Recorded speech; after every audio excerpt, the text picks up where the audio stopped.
The Cathara Empire had ruled the galaxy's outer rim for 3,000 years. Their crystalline cities floated among the stars, powered by the gentle fusion of hydrogen and helium that their delicate biology could barely tolerate.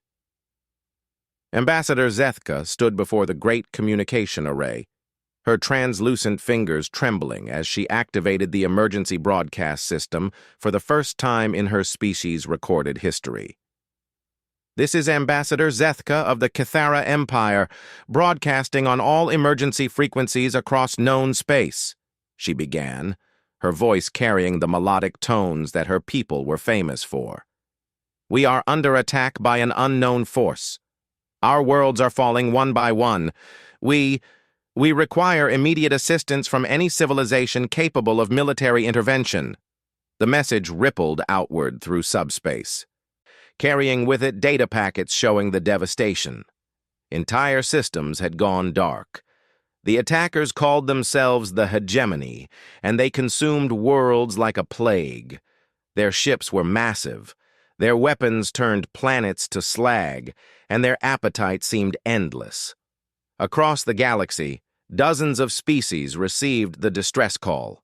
The peaceful Andrathi expressed their sympathies, but explained their ships were designed for exploration, not war. The proud Zelani offered what little they could spare, but warned their own borders were too far away. One by one, the responses came back with the same message: sympathy, but no real help. On a small blue world in a system the Cathara had marked as primitive on their star charts, the message was intercepted by a listening post in Antarctica. The technician on duty, Sergeant Maria Santos, nearly dropped her coffee when the translation software finished processing the alien transmission. "Holy shit," she muttered, then quickly activated the emergency protocol that would send this up the chain of command faster than a rocket.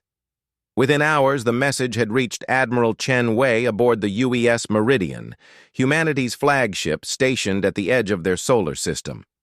The admiral was a stern woman in her 60s, with silver hair pulled back in a regulation bun and eyes that had seen more war than most people could imagine.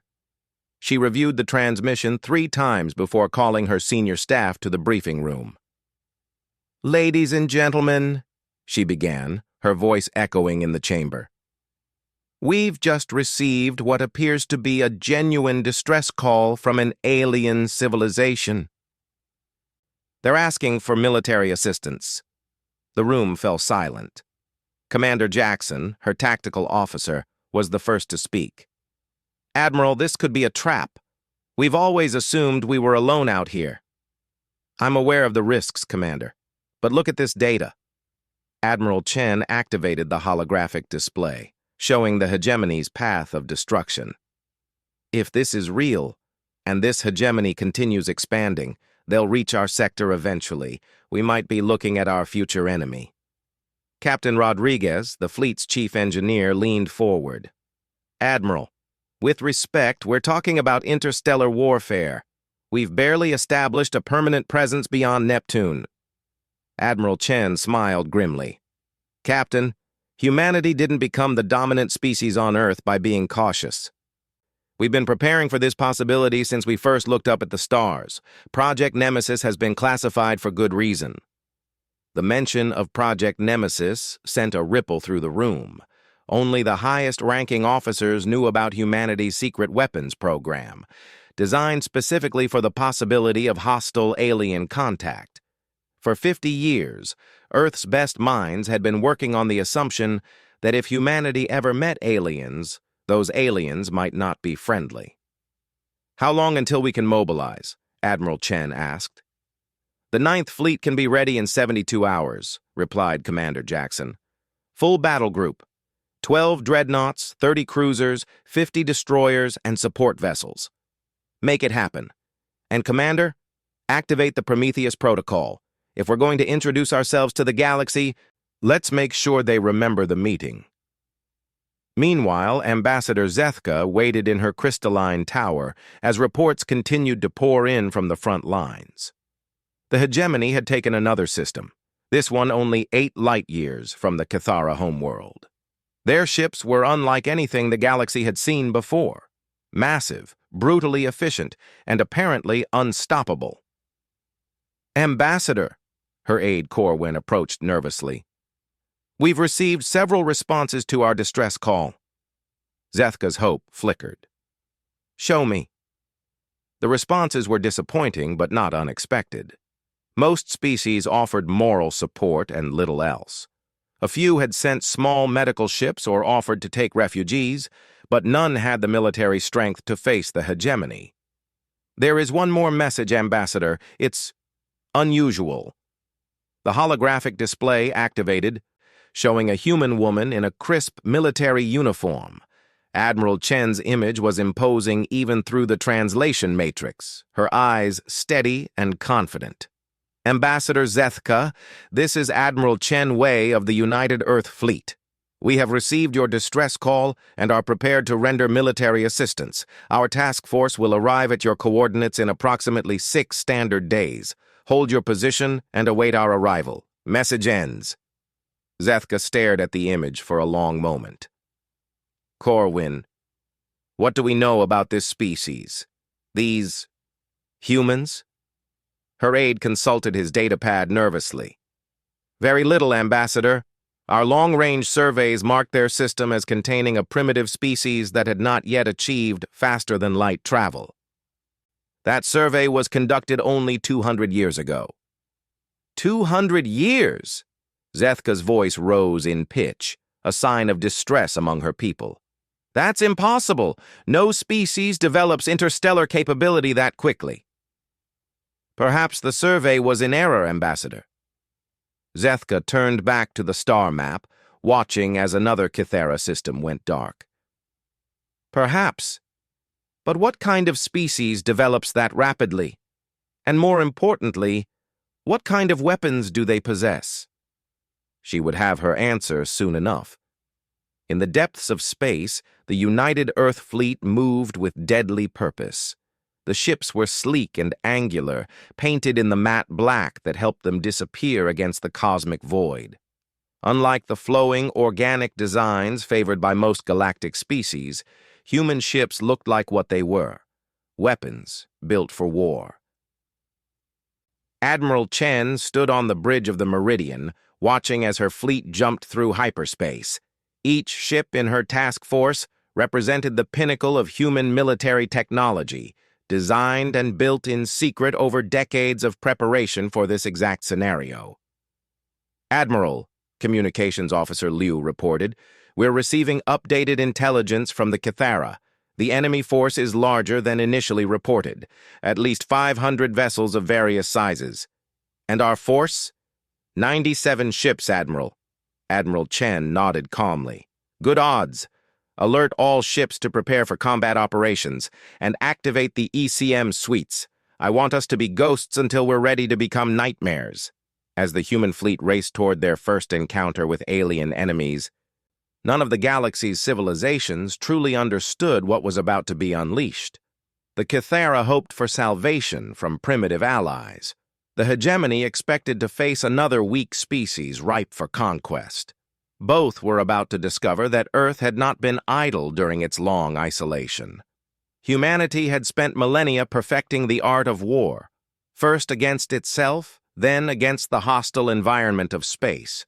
They had built their ships with one purpose in mind: to ensure that when humanity finally met its neighbors among the stars, those neighbors would remember the encounter with respect or fear. The galaxy was about to learn why humans called their homeworld a death world, and why that made them uniquely qualified to bring death to their enemies. The hegemony war fleet emerged from hyperspace like a swarm of metallic locusts, their ships gleaming with the accumulated wealth of a dozen conquered civilizations. Commander Throcktar of the hegemony stood aboard his flagship, the Devastator, reviewing the tactical display with satisfaction. The Kythera system lay before them, ripe for harvesting. "Report," Throcktar growled, his 4 arms working efficiently at the control interface. "Minimal resistance detected, Commander," his tactical officer replied. "The Kythera have pulled their remaining forces back to defend their homeworld, estimated 40 ships, mostly light cruisers and patrol vessels. Throcktar's mandibles clicked in amusement. Like every species they had encountered, the Cathara were weak. Their technology focused on art and science rather than warfare. It would take perhaps a day to break their defenses. Another day to strip their worlds of useful resources, and then the fleet could move on to the next target. "Begin the attack," he ordered. "Standard formation. Ensure we capture their industrial facilities intact. The High Command wants their crystal-growing technology." The hegemony fleet advanced, 500 ships strong, their weapons charging for what they expected to be another easy conquest. They had done this hundreds of times before, across dozens of star systems. The pattern never changed. Arrive, destroy military resistance, harvest resources, move on. The galaxy's species were all the same, soft, peaceful, unprepared for real war. Aboard the Cathara flagship Harmony's Light, Ambassador Zethka watched the approaching enemy with growing despair. Her species' few remaining ships were pathetically outnumbered, their weapons designed for deterrence rather than destruction. The graceful curves of Cathara vessels, optimized for efficiency and beauty, looked fragile against the brutal angular shapes of the hegemony war machines. "Ambassador," Captain Velthara reported, her voice steady despite the hopeless situation, "enemy fleet will be in weapons range in 20 minutes. Should we attempt to engage?" Zethka closed her eyes. Her people had sent their distress call, knowing it was likely their last act as a free civilization. The few responses they had received offered sympathy, but little else. All except one. "No, Captain. Hold position. The humans said they would arrive in 6 days. It has been 6 days. Ambassador, with respect, we have no confirmation they even exist. Our long-range sensors show no approaching ships." Before Zethka could respond, her communications officer Nalvin suddenly straightened. "Ambassador, I'm detecting massive subspace distortions. Something is coming." The space between the hegemony fleet and the Cathara homeworld suddenly erupted with the blue-white flashes of hyperspace exit points.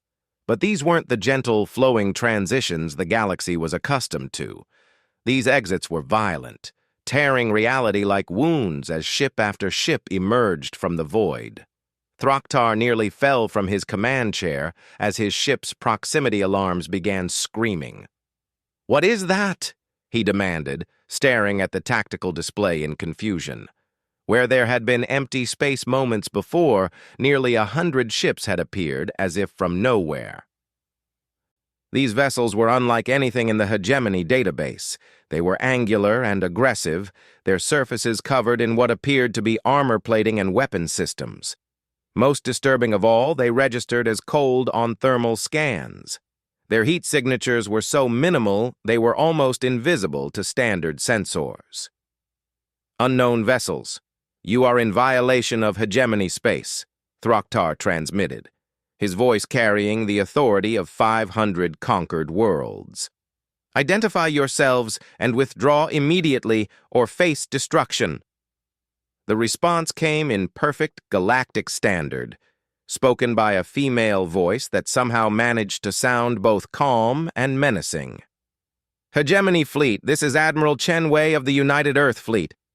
You are hereby ordered to cease hostilities against the Cathara and withdraw from this system immediately." Throcktar's mandibles clicked in disbelief. "You dare threaten the hegemony with fewer than 100 ships? We are 500 strong." "Numbers aren't everything," Admiral Chen replied. "You have 30 seconds to comply." On the bridge of the Meridian, Admiral Chen watched the hegemony fleet with the cold calculation of a predator studying its prey. Her tactical officers were feeding her constant updates on enemy ship positions, capabilities, and weaknesses. The intelligence they had gathered from the Cathara transmissions had been invaluable. "Admiral," Commander Jackson reported, "enemy fleet is maintaining aggressive posture. Their weapons are charged and targeting our lead ships." "Understood. Signal the fleet. Weapons free. Initiate Operation Deathblow. The human fleet suddenly came alive with deadly purpose. What the aliens had mistaken for crude angular designs were actually advanced weapon platforms bristling with humanity's deadliest innovations. Across the fleet, launch tubes opened and defensive screens activated. The hegemony struck first, as Admiral Chen had expected. Hundreds of energy beams and missile salvos erupted from their ships, enough firepower to crack a planet. The alien crews watched in satisfaction as their weapons found their targets. But the human ships didn't die. Instead, their adaptive shielding systems, technology decades ahead of anything the galaxy had seen, absorbed and redirected the incoming energy. The few hits that penetrated were absorbed by armor plating, specifically designed to withstand the brutal conditions of Earth's early space exploration. Impossible, Throcktar whispered, watching his fleet's devastating barrage accomplish virtually nothing. Our weapons should have destroyed them. Then the humans returned fire. The UES Meridian's main gun was a magnetic acceleration cannon that could launch a tungsten slug at a significant fraction of light speed. When it fired, the projectile crossed the distance between fleets in seconds and struck the Hegemony flagship with the force of a small nuclear weapon. The Devastator's shields collapsed instantly. Its armor, designed to stop energy weapons, might as well have been paper against the kinetic impact. The tungsten slug punched through the ship from bow to stern, causing secondary explosions that tore the massive vessel apart from the inside. Across the battlefield, the pattern repeated. Human ships unleashed weapons that the galaxy had never conceived of, relativistic projectiles, plasma cutters that could slice through molecular bonds, and missile swarms guided by artificial intelligences that could outthink any living pilot. "This is impossible!" Throcktar screamed from the bridge of his dying ship. "No species develops this rapidly. Your star was marked as primitive." Admiral Chen's voice came through the static of failing systems. "You should have done better research. Humans have been killing each other for sport for 10,000 years. We've had plenty of practice." The Hegemony fleet, so confident only minutes before, began to break apart under the human assault. Ships that had conquered dozens of worlds found themselves outmaneuvered, outgunned, and completely overwhelmed by an enemy they had dismissed as primitive. "Commander!" his tactical officer shouted. "We're losing ships faster than we can count. Their weapons are completely unknown technology." Throcktar watched his fleet die around him and made a decision that would have been unthinkable an hour ago. "All ships, withdraw. Emergency hyperspace jump." But the humans had anticipated this too. As the surviving Hegemony ships tried to escape, they found their hyperspace drives jammed by some kind of interference field. The human fleet had surrounded them completely, and there was no escape. Aboard the Kithra flagship, the bridge crew watched in stunned silence as their rescuers systematically destroyed the most powerful fleet in known space. Captain Velthara finally found her voice. "Ambassador, what are these humans?" Zethka stared at the tactical display, watching ancient nightmares about Deathworld species suddenly seem very real. "I don't know, Captain, but I think we're about to find out." As the last Hegemony ship fell silent, Admiral Chen opened a communication channel to the Kithara fleet. "Ambassador Zethka, this is Admiral Chen. The immediate threat has been neutralized. We'd like to discuss the larger situation. Permission to come aboard?" Zethka looked around her bridge at the terrified faces of her crew. They had just watched the galaxy's most feared military force destroyed in less than an hour by beings they had thought were primitive. What did that make humanity? "Permission granted, Admiral," she replied, her voice barely steady. "But, Admiral, what will you require in exchange for your assistance?" Chen's laugh was not entirely reassuring. "We'll figure something out, Ambassador. Humanity has joined the galactic community now. I think it's time for a few changes around here." As the human shuttle approached the Kithara flagship, Zethka couldn't shake the feeling that her species had just traded one conqueror for another. Except this time, the Admiral Chen stepped aboard the Cathara flagship with the confidence of someone who had just redefined galactic warfare. The Harmony's Light was a beautiful ship, its corridors flowing like crystalline rivers and filled with the soft musical tones that the Cathara used for communication. It was also, Admiral Chen noted with professional interest, completely defenseless. Ambassador Zethka waited in what humans would call a reception hall, though the Cathara had designed it as a harmony chamber where different voices could blend into perfect acoustic balance. She was tall and elegant, her translucent skin shifting between pale blue and silver as her emotional state changed. Right now, it was flickering rapidly between colors Admiral Chen didn't recognize. "Admiral Chen," Zethka said, her voice carrying harmonics that the translation system struggled to interpret. "On behalf of the Cathara Empire, I thank you for your assistance. The hegemony has been a plague upon the galaxy for over a decade." Admiral Chen nodded politely. "Ambassador, I'm glad we could help, but I think we need to discuss the larger situation. This hegemony, they're not the only threat out there, are they?" Zethka's skin shifted to a pale yellow that the translator informed Admiral Chen indicated surprise. "How did you—" "We've been monitoring galactic communications for longer than you might think, Ambassador. Long-range passive sensors, quantum entanglement receivers, hyperspace listening posts. We know about the Vorlak Dominion, the Sekthan Raiders, the Crimson Tide Slavers. The galaxy isn't as peaceful as some would like to believe." The ambassador's skin went pure white, which the translator helpfully noted was the Cathara equivalent of shock. "You've been watching us? For how long?" "About 200 years, give or take. We've been preparing." "Preparing for what?" Admiral Chen smiled, and there was something predatory about it that made Zethka step backward involuntarily. "Ambassador, let me tell you about humanity. We come from what you would classify as a Class 12 death world. 97% of known life can't survive on Earth for more than a few hours without artificial protection. We evolved alongside predators that could crush starship hulls, in an environment that tried to kill us every single day."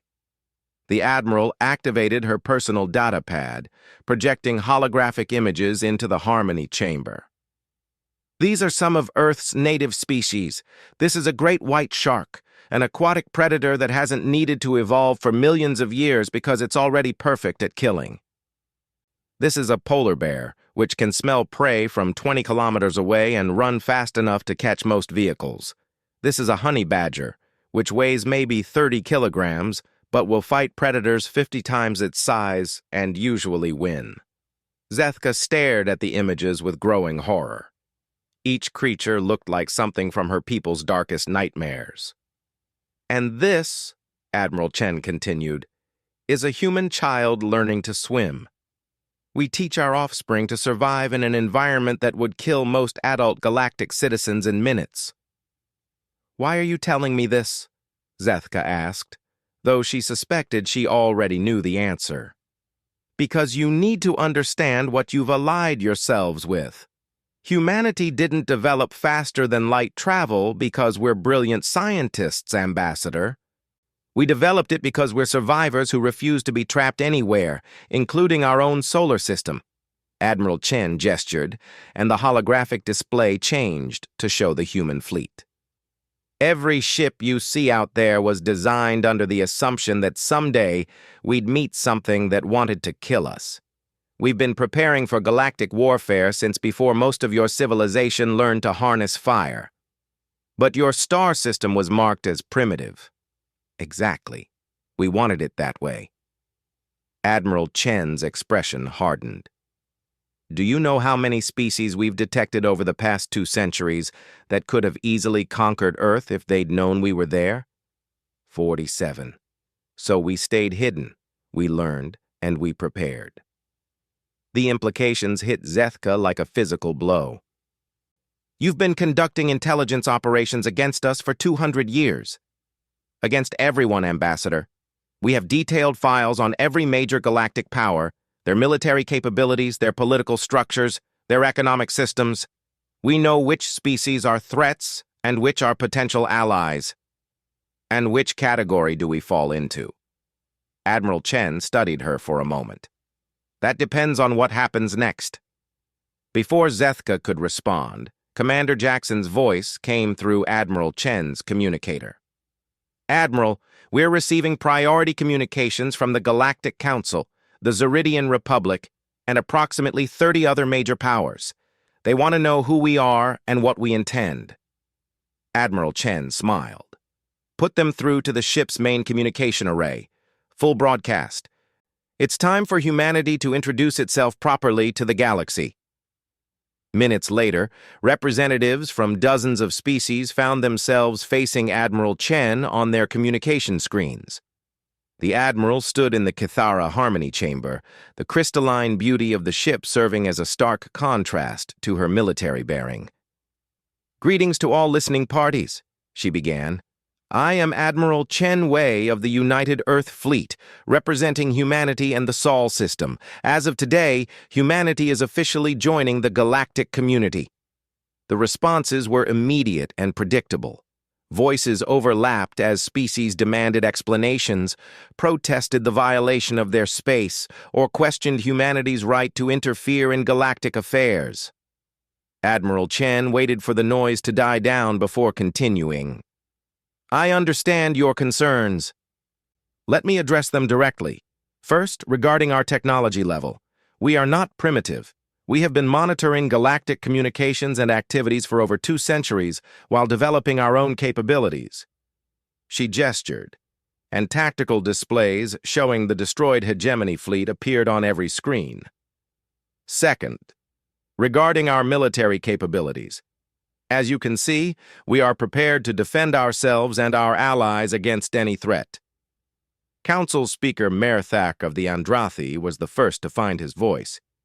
"This is impossible. No species develops interstellar capability that rapidly." "Speaker, with respect, you're thinking about this wrong. Most species develop space travel to explore and colonize. Humanity developed it to survive and dominate.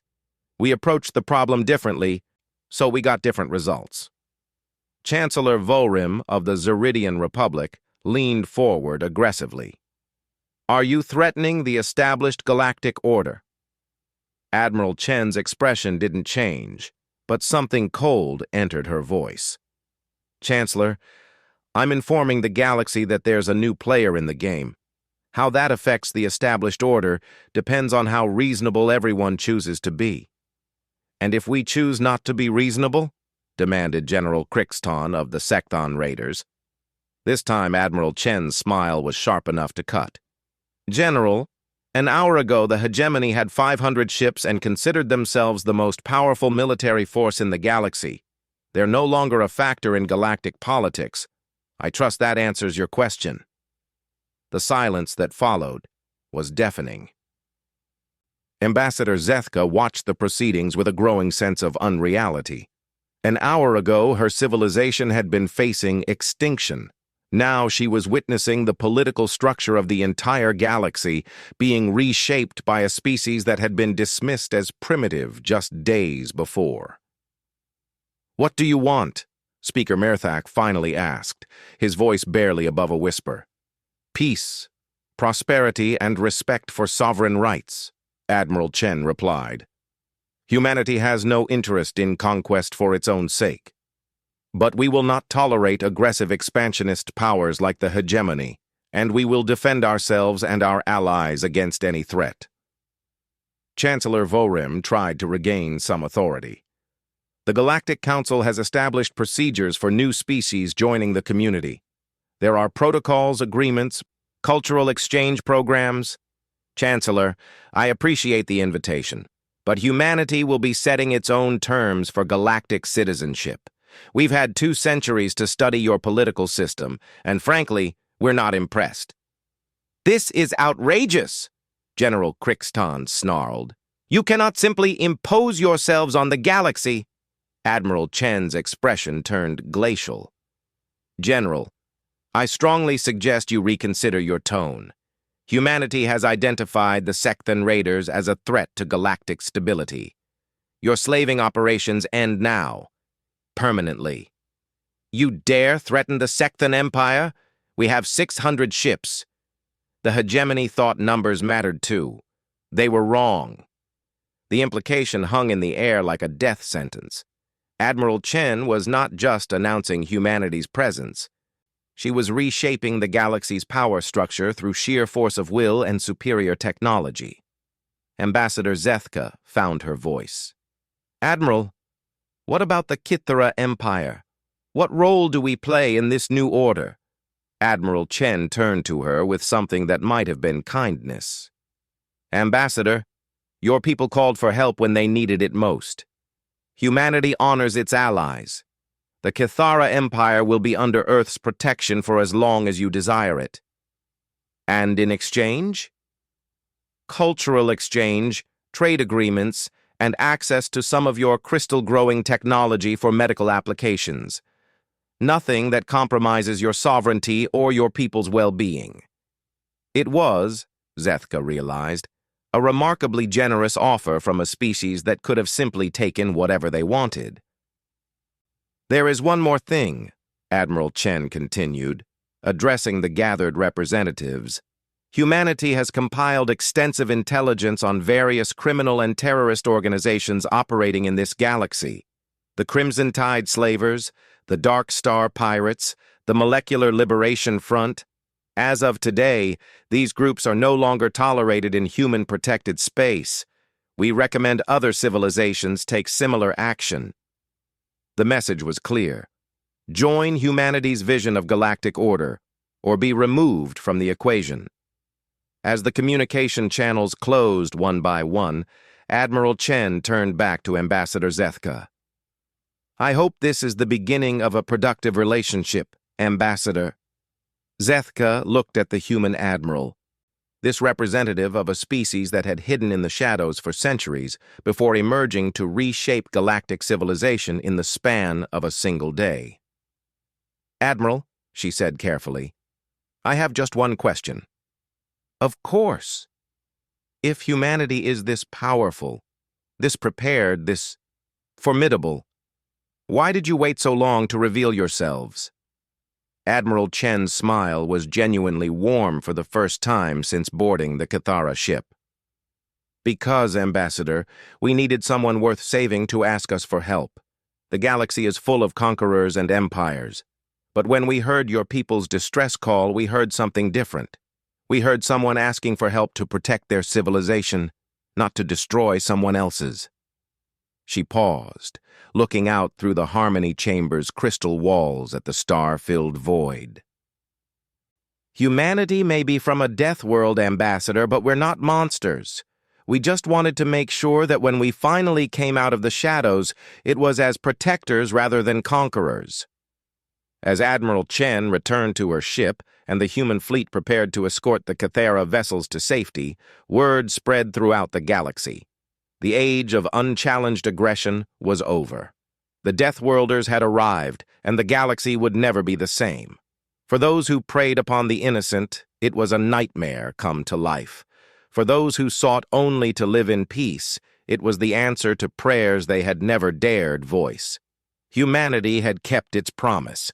They had come when called, and the galaxy's bullies would never sleep peacefully again. I had invited them in.